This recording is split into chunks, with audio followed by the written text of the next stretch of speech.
اپنے غزہ کے مسلمان بھائی جو ہیں ان کو اپنی دعاؤں میں شامل رکھیں. اللہ تعالیٰ انہیں آزادی عطا فرمائے. اللہ تعالیٰ انہیں آزادی عطا فرمائے. غزہ کے اوپر اللہ تعالیٰ رحم فرمائے. مسجد اقصیٰ کو اللہ آزادی عطا فرمائے. اللہ تعالیٰ ملک پاکستان کو اندرونی بیرونی سازشوں سے محفوظ فرمائے. اللہ سونے ملک کی حفاظت فرمائے. یہ اسلام کے نام پہ بنا ہے, انشاءاللہ قائم ہونے کے لیے بنا ہے, اور تاثر و قیامت یہ قائم رہے گا, یہ قائم رہے گا انشاءاللہ العزیز. اور اپنے جتنے عزیز و اقارب چلے گئے ان کو دعاؤں میں شامل فرمائے, اور ایک دوسرے کے ساتھ پیار محبت کے ساتھ ملے. عید کے بعد میں چھوٹا سا ایک نکتہ سمجھا کے بات کرنا چاہتا ہوں.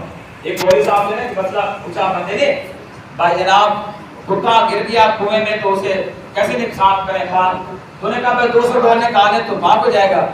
جب 200 ڈال نکالا تو پھر بعد میں لے آئے, اس میں تھوڑے سے بال تھے. انہیں پوچھا بھائی باہر نہیں نکالا کنویں سے کتے کو؟ انہوں نے کہا نہیں جی باہر نہیں نکالا. فرمایا پھر پاک کیسے ہوگا؟ تو آج جو آپ ملے نا, اس دل میں کوئی قدورت نہیں ہونی چاہیے, یہ نکال کر ملے کہ جب بھی پا کر ملیں گے انشاءاللہ اللہ آپ کی بخشش فرما دے گا. ہاں اللہ تعالی ہم سب کو عید الاضحیٰ کی خوشیاں نصیب فرمائے. آج وہ دوست ایک اگر کسی اور کی طرف سے کر رہے ہیں تو اس کا نام لے کہ فلاں کی طرف سے یہ قربانی کو قبول فرما. اور اگر زیادہ اس میں آج کل بڑے جان والے ہیں اس میں زیادہ لوگ شامل ہوتے ہیں, ساتھ ہوتے ہیں, اس کے اندر وہ ساتھوں کا نام لے ذبح کرنے سے پہلے جو دعا نے مانگنی ہے کہ فلاں فلاں فلاں کی طرف سے, اگر گھر کے ساتھ افراد ہیں ان کی طرف سے اے اللہ فلاں فلاں فلاں کی طرف سے اس کو قبول فرما. اگر نام وہ بندے موجود نہیں ہے, بہتر ہے کہ جو قربانی آدمی کرے موجود ہو, تو پھر ذبح کر جو کرنے والا ہے اس کے دماغ میں ان آدمیوں کا نام حاضر ہونا چاہیے کہ فلاں فلاں کی طرف سے قربانی ہو رہی ہے.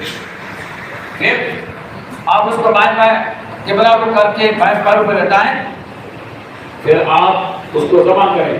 4 رکعتیں جانور کی کرنی چاہیے. 3 تو ضروری ہے نا, جب جانور کی رکعتیں کٹ جائیں تو ہوتا یہ ہے کہ چونکہ قربانی کے اوپر کسائی کو بہت جلدی ہوتی ہے, یہاں سے ڈالتے کو چھری ابھی ساری چھڑائی کرتا, یہاں سے وہ نکالنے کی کوشش کرتے. ایسا آپ نے نہیں کرنے دینا. سر کو تن سے جدا بھی نہیں کرنے دینا, یہاں سے چھری بھی نہیں ڈالنے دینی, اور جانور کو اپنی حالت کے مطابق ٹھنڈا ہونے دیں. آپ انجیکشن لگاتے ہیں نا, پھر یہ ہوتا ہے کہ فوراً کھال اتارنا شروع کر دیتے ہیں. کبھی ٹھنڈا جاننا نہیں ہوتا, پہلے کھال اتارنا شروع کر دیتے ہیں. انجیکشن لگاتے ہیں, جب سوئی یہاں سے کراس کرتی ہے چمڑے سے تکلیف ہوتی ہے, گوشت میں تکلیف نہیں ہوتی, چمڑے کو کراس کرتی ہے تکلیف ہوتی ہے. اس لیے جب کھال اتاری جاتی ہے تو جانور کو تکلیف ہوتی ہے, اس کا سانس اتارنا نکل آؤ. اس لیے آرام سے اسے ٹھنڈا کرنے کے بعد پھر اس کی کھال اتاری جائے. ایک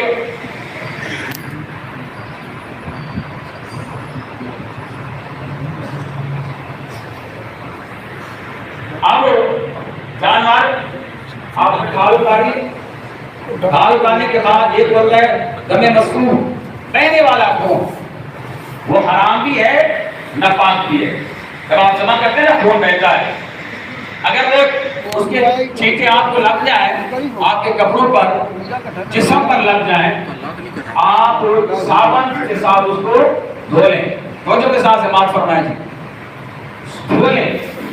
جو خون آپ جو کچھ بنا رہے ہیں اس کے اوپر لگا ہوتا ہے, جب آپ نے جانور کو جمع کر لیا اس کا بھی خون ہوتا ہے, وہ بہنے والا نہیں ہوتا. اگر وہ لگ جائے تو کوئی حرج نہیں ہے, یہ آپ نے یاد رکھنا ہے. اور یہاں پہ بیٹھ پڑی آپ کو نکتے کی بات بتا دوں کہ آپ جب جانور ذبح کرتے ہیں تو جانور کو اپنے پہلو پہ لٹایا ہوتا ہے, زمین کے قریب ہوتا ہے, حضور کے غلاموں قریب ہوتا ہے, خون تیزی سے باہر نکلتا ہے زمین پہ گرنے کے لیے. لیکن قربانی کی یہ شان ہے, کمری والے نے فرمایا کہ وہ قربانی کا خون زمین کے اوپر گرنے سے پہلے اللہ کی بار مقابل قبول ہو جاتا ہے. زمین کے اوپر گرنے سے